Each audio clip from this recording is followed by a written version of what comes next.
स्वागत है आप सभी का क्यूब टेक सिविल इंजीनियरिंग में। और आज की वीडियो बहुत इंटरेस्टिंग होने वाली है क्योंकि आज मैं इस वीडियो में लेके आया हूँ civil engineering interview questions. Most important जो इंटरव्यू क्वेश्चंस होते हैं उसके बारे में आज हम डिस्कस करेंगे। वैसे तो अगर आप रेगुलर मेरी वीडियोस देखते हैं तो आपके बहुत सारे टॉपिक्स आपके बिल्कुल कंप्लीट हो गए होंगे, लेकिन फिर भी मैं एक बार अलग से लेके आया हूँ मोस्ट इंपॉर्टेंट इंटरव्यू क्वेश्चन। तो वीडियो को शुरू से लेकर लास्ट तक बड़े ध्यान से देखिएगा और वीडियो के बीच में मैं आपसे एक क्वेश्चन पूछूंगा जिसका जवाब आपको कमेंट करना है। तो चलिए शुरू करते हैं। पहला क्वेश्चन है, what is the average value of stair width in residential building. आपकी जो रेजिडेंशियल बिल्डिंग है यानी आपके घरों में स्टेयर की जो मिनिमम विड्थ होती है वो कितनी होती है? तो इसका आंसर है 0.9 मीटर या 900 mm। इतनी होती है आपकी विड्थ। यहाँ पर विड्थ का मतलब होता है ये वाला पार्ट। इसकी जो लेंथ होती है ये होती है आपकी 0.9 मीटर इन रेजिडेंशियल बिल्डिंग। आप अपने घरों में चेक भी कर लीजिए, ऑन एन एवरेजन आपका 0.9 मीटर ही रहेगा। Next question, what is the maximum free fall height of concrete. Concrete को आप कितने ऊंचाई से गिरा सकते हैं? तो इसका आंसर है 1.5 मीटर। आप सिर्फ कंक्रीट को 1.5 मीटर की हाइट से आप गिरा सकते हैं या उससे कम की हाइट से, 1.5 मीटर से ऊपर नहीं। आप इमेज में देख सकते हैं यहाँ पर जो 1.5 मीटर है इसका मतलब ये वाली हाइट है। अगर आपने इससे ज़्यादा हाइट रखा तो क्या हो जाएगा? सेग्रीगेशन, ब्लीडिंग, ये सारी प्रॉब्लम्स आपकी आ जाएंगी। और एक बात आप जरूर ध्यान रखिएगा कि अगर आपसे कोई ऐसा क्वेश्चन पूछा जा रहा है जिसका आपको नहीं पता है तो आप साफ साफ मना कर देंगे कि सर मुझे इसके बारे में नॉलेज नहीं है, मुझे नहीं पता है। ठीक है, आप उन्हें उलझाने की कोशिश मत करना। What is the full form of JCB. JCB का फुल फॉर्म क्या है? तो जेसीबी का फुल फॉर्म होता है जोसेफ कायरल बैम्फोर्ड। इसे जरूर याद रखिएगा, बहुत इंपॉर्टेंट है। और यहाँ पर जेसीबी इसका किसी भी तरीके से खुदाई से या किसी भी तरीके से कंस्ट्रक्शन वर्क से कोई मतलब नहीं है। यहाँ पर जो जेसीबी का फुल फॉर्म है जोसेफ कायरल बैम्फोर्ड, जिन्होंने इसे फाउंड किया था, जो इसके इन्वेंटर थे, उन्हीं का नाम था ये। तो उन्होंने अपने नाम से ही इसका नाम रखा JCB. Next question, what is the minimum cover for footing, column, beam, lintel and slab. इन सब में आपका मिनिमम क्लियर कवर कितना होता है? तो इसका आंसर है 50, 40, 25, 20 and 15 mm।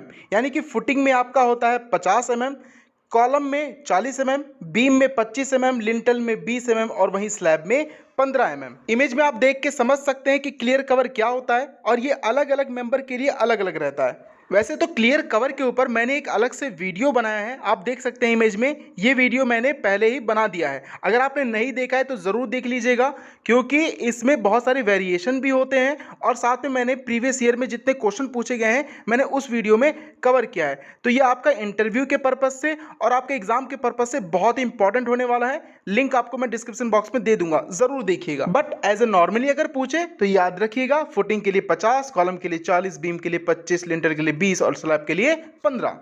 How many minimum bar is used in a circular column.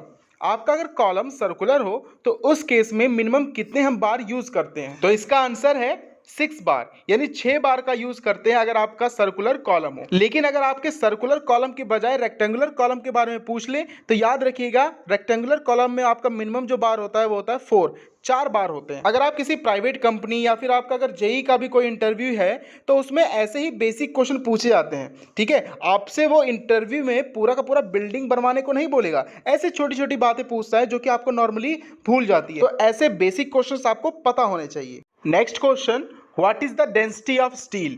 Steel की डेंसिटी कितनी होती है? तो इसका आंसर है 7850 kg पर मीटर क्यूब। ये होती है डेंसिटी ऑफ स्टील। वैसे मैंने यूनिट डेंसिटी पर एक सेपरेट वीडियो बनाया है, इमेज में आप देख सकते हैं, आपको लिंक डिस्क्रिप्शन बॉक्स में मिल जाएगा, जाके जरूर देखिएगा। How do you calculate unit weight of steel bars on site. आप साइट पर हैं और आपको निकालना है यूनिट वेट स्टील बार का, तो आप कैसे निकालेंगे? तो इसका फार्मूला होता है d²/162, जहां पर d क्या होता है? Dia of bar. इमेज में आप देख सकते हैं, जो भी आपका डाया हो आप इस फॉर्मूले में रखेंगे d²/162 और आपका आ जाएगा कि पर मीटर लेंथ के हिसाब से उसका कितना वेट है। और मान लीजिए आपका जो बार है उसकी लेंथ 12 मीटर है, तो जो भी वैल्यू आएगी उसे 12 से मल्टीप्लाई कर देंगे, आपका टोटल वेट आ जाएगा उस पूरे बार का। तो याद रखिएगा फॉर्मूला d²/162। बार बेंडिंग शेड्यूल में भी इसका यूज काफी होता है। Next question, what is the size of concrete cube for test. अगर आप कंक्रीट क्यूब का टेस्ट कर रहे हैं तो उसमें जो कंक्रीट क्यूब होती है उसकी साइज क्या लेते हैं? इसका आंसर है 15 × 15 × 15 सेंटीमीटर, यानी कि 15 सेंटीमीटर का एक हम क्यूब लेते हैं कंक्रीट के कंप्रेसिव टेस्ट के लिए, और इसका टेस्ट किया जाता है यूटीएम, यूनिवर्सल टेस्टिंग मशीन में। अब यहीं पर आपके लिए एक प्रश्न, अगर ये कंक्रीट टेस्ट ना होता, अगर ये सीमेंट टेस्ट होता, तो सीमेंट में आप क्यूब का जो साइज लेते हैं वो कितना लेते हैं? जो भी इसका करेक्ट आंसर हो मुझे कमेंट कीजिए। What is 1 BHK? 1 BHK का मतलब क्या होता है?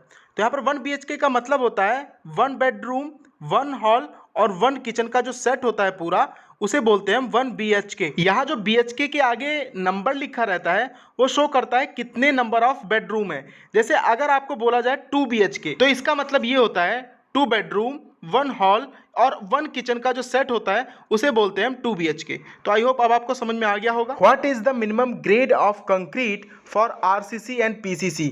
RCC और PCC के लिए मिनिमम ग्रेड क्या होना चाहिए कंक्रीट का? तो इसका आंसर है RCC के लिए यूज करते हैं M20 और PCC के लिए जो मिनिमम ग्रेड है वो यूज करते हैं M15। किसी भी इंटरव्यू में पूछे जाने वाला काफी फेमस क्वेश्चन है। Next question, standard height of A floor. किसी फ्लोर का जो स्टैंडर्ड हाइट होता है वो लगभग कितना होता है? तो इसका आंसर है 3 मीटर। 3 मीटर होता है लगभग आपका जो स्टैंडर्ड हाइट होता है फ्लोर का। What is the difference between deflection and deformation? Deflection और डिफॉर्मेशन में क्या अंतर होता है? बहुत ही इंपॉर्टेंट क्वेश्चन है। डिफ्लेक्शन क्या होता है? Temporary displacement. अगर आपका डिस्प्लेसमेंट टेम्परेरी है, यानी अभी डिस्प्लेसमेंट है, थोड़ा बहुत ऊपर नीचे हुआ है लेकिन बाद में वो सही हो जाएगा, तो उसे बोलते हैं डिफ्लेक्शन। लेकिन अगर हम बात करें डिफॉर्मेशन, तो ये होता है परमानेंट डिस्प्लेसमेंट। अगर आपका डिस्प्लेसमेंट परमानेंट हो जाए, एग्जाम्पल के तौर पर आप ऐसे समझ सकते हैं, मान लीजिए आपके पास कोई लकड़ी है और आपने उसे थोड़ी देर के लिए दोनों हाथों से पकड़ के टेढ़ा कर दिया, तो उसमें टेम्परेरी डिस्प्लेसमेंट आ गया, तो उसे बोल देंगे हम डिफ्लेक्शन। लेकिन आप अगर ऐसा करके कहीं आपने उसे फंसा दिया और 2-4 महीने के छोड़ दिया, जब आप उसे वहां से लेकर आएंगे तो आप देखेंगे उसमें एक परमानेंट डिस्प्लेसमेंट आ चुका है, तो उसे बोलेंगे हम डिफॉर्मेशन। तो ये डिफरेंस है दोनों में, याद कर लीजिएगा, बहुत अच्छा क्वेश्चन है। Next question, how much layer needs to fill a slump for slump test? अगर आप स्लम्प टेस्ट कर रहे हैं तो उसमें जो आपका केतली वाला पार्ट रहता है, इसमें आप कंक्रीट को कितने लेयर्स में भरते हैं? तो इसका आंसर है 4 लेयर। 4 लेयर में इसे भरा जाता है, उसके बाद हम स्लम्प टेस्ट करते हैं। ये तो बात हुई आपका स्लम्प टेस्ट के लिए, लेकिन अगर वो यहीं पर ये पूछ लेता कि अगर कंक्रीट का हम टेस्ट कर रहे हैं, क्यूब टेस्ट कर रहे हैं, तो उसमें कितने लेयर्स में फिल करते हैं? तो उसका आंसर होगा 3 लेयर। तो याद रखिएगा, स्लम्प टेस्ट के लिए 4 लेयर और क्यूब टेस्ट के लिए 3 लेयर। इंटरव्यू में ऐसे ही क्वेश्चन पूछे जाते हैं जिसमें कि थोड़ा कंफ्यूजन हो। What is the unit weight of RCC and PCC? RCC और PCC का यूनिट वेट कितना होता है?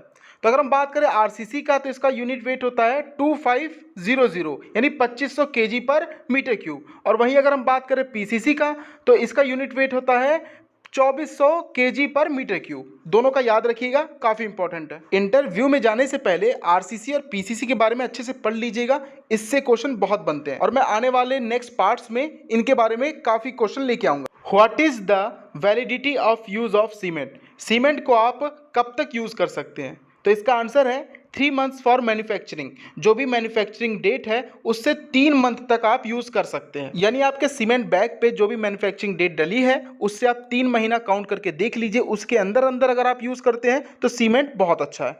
सीमेंट बैग के ऊपर मैंने एक अलग से सेपरेट वीडियो बनाया है, अगर आपने नहीं देखा है तो जाके देख लीजिएगा, लिंक मैं सारे डिस्क्रिप्शन बॉक्स में दे दूंगा। Next question, in 1 gallon how many litres? 1 gallon में कितना लीटर होता है? तो इसका आंसर है 3.785 लीटर। 1 गैलन में 3.785 लीटर होता है। एट लास्ट आपके लिए एक प्रश्न जिसका जवाब आपको कमेंट करना है। क्वेश्चन है, water absorption is allowed for bricks. Brick के लिए कितना वाटर एब्जॉर्प्शन अलाउड रहता है? तो जो भी इसका आंसर है मुझे कमेंट कीजिए। और मैंने देखा है बच्चों को वाटर एब्जॉर्प्शन से रिलेटेड बहुत सारी प्रॉब्लम होती है कि फर्स्ट क्लास ब्रिक का कितना होता है, सेकंड क्लास ब्रिक का कितना होता है, थर्ड क्लास ब्रिक का, फिर उसके बाद स्टोन का कितना होता है। तो इन सब से रिलेटेड मैंने पहले ही एक वीडियो बना दिया है, अगर आपने नहीं देखा है तो ज़रूर देख लीजिएगा, सारे लिंक्स मैं डिस्क्रिप्शन बॉक्स में दे दूँगा। जो मैंने क्वेश्चन बताया उससे रिलेटेड अगर कोई टॉपिक में अगर आपको कुछ मिलता है तो उसे भी आप याद कर लीजिएगा। एक्चुअली हम लोग सोचते हैं कि इंटरव्यू में कुछ अलग ही पूछते होंगे, लेकिन ऐसा कुछ नहीं है, ठीक है। जो आप पढ़ते हैं सिविल इंजीनियरिंग में, चाहे आप डिप्लोमा कर रहे हैं या बीटेक, उन्हीं में से सब कुछ पूछा जाता है। दोस्तों आज के लिए इस इंटरव्यू के फर्स्ट पार्ट में इतना ही। आई होप आपको अच्छा लगा होगा। आप मुझे कमेंट करके ज़रूर बताइएगा कि आपको वीडियो कैसा लगा। अगर आप चाहते हैं कि इसका सेकंड पार्ट भी आए तो मुझे कमेंट करके बताइएगा। Thank you.